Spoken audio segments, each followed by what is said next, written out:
Here is the other hiking spot at the Sahib Laha Valley, or the Companion Valley in English, Al Uraidh, Riyadh.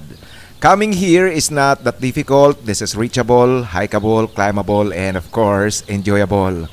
You will enjoy climbing, sitting on top of the rocks, and looking at the gully, the dry riverbed, the slopes, and the stunning sights. This place I am presenting is part of the Sahib Laha, where the second hidden pool is located.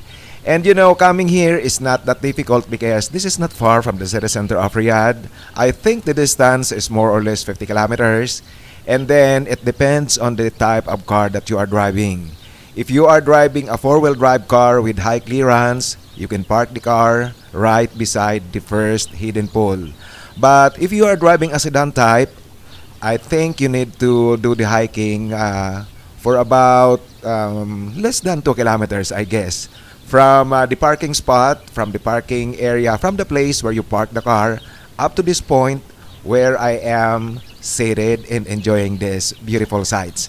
So again, this is not far from the city center. This place is reachable, climbable, hikeable, and enjoyable.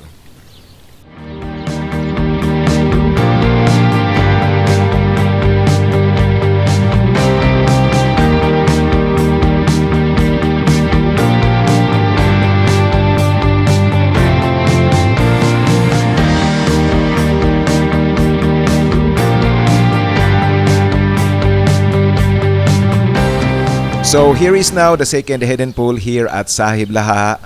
And by the way, this hidden pool, it has the natural live spring water. That's why it does not dry out even for a long period of time without the rain. Okay, I'm inside this mini tunnel and allow me to do this walking towards the end of this mini tunnel. And by the way guys, I do not encourage you to do the same thing I'm doing because the location of this tunnel is in the middle of the rock wall behind the second pool. Let me show you how high this tunnel. Alright, this one. So it's dangerous if you have the fear of heights. Of course, you will be trembling while walking inside the tunnel. But here is now the place. Let me pan the camera a moment. I'm standing on the edge of the cliff. And then let me pan the camera to show you how beautiful the place if you were standing here in the same place I'm standing. Alright, here we go. Alright, that's the gully, and then that's where I came from, coming here at the second hidden pool.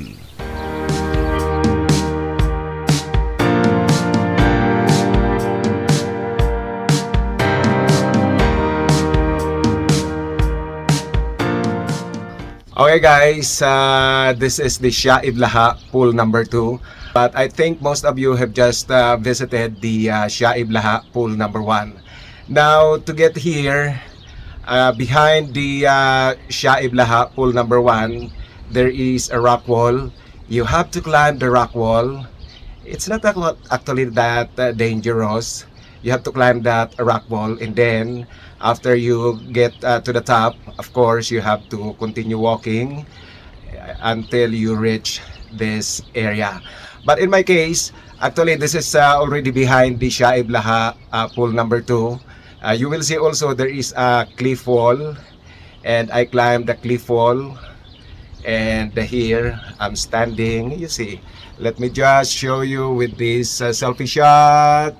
All right. Oh, well, this is it. But I do not advise you actually to come to this point where I'm standing, because especially if you are actually afraid of heights, and if you want to come here, you have to take extra precaution with all your moves, because it's dangerous actually. Just imagine if from here and then you fall down to the pool number 2. Good if you actually fall on the water. It's safe, I think. But if you fall on the rocks, well, that's dangerous.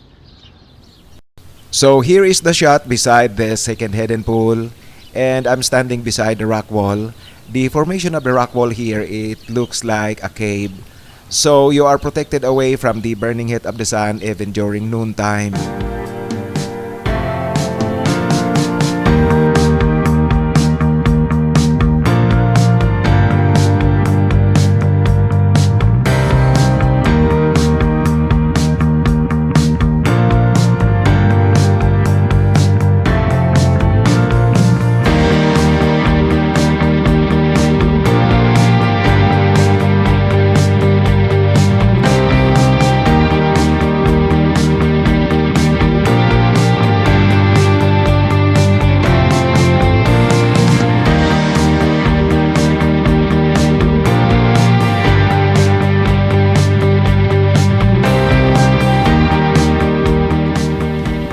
And this one, I am fascinated by this rock formation here.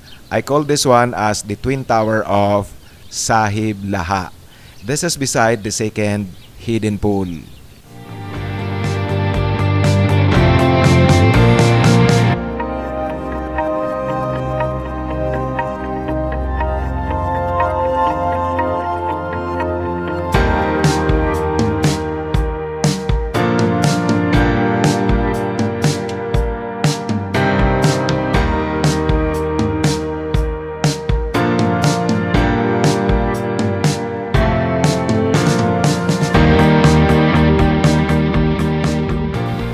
Again guys, I'm giving you another hiking spot here at the Sahib Laha or the Companion Valley in the English.